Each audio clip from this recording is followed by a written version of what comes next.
ઘણા લોકો કહે છે કે સોમવાર ભારે હોય છે, પણ ખરેખર જોઈએ તો સોમવાર એ કોઈ બોજો નથી. સોમવાર એ તો એક દિશા છે. જે રીતે આપણે સોમવાર શરૂ કરીએ એ જ રીતે આપણું આખું અઠવાડિયું આગળ વધે છે. જો સોમવારે ઉદાસીનતા રાખીએ તો આખું અઠવાડિયું ધીમું અને બોરિંગ જાય. પણ જો સોમવારે ઉત્સાહ રાખીએ તો આખું અઠવાડિયું ફટાફટ અને ઇન્ટરેસ્ટિંગ જતું હોય છે.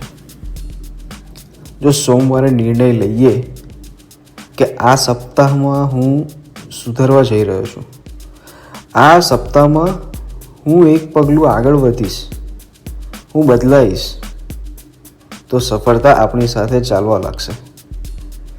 મિત્રો, યાદ રાખીએ, રવિવાર આરામ માટે હોય છે, પણ સોમવાર સંકલ્પ માટે હોય છે.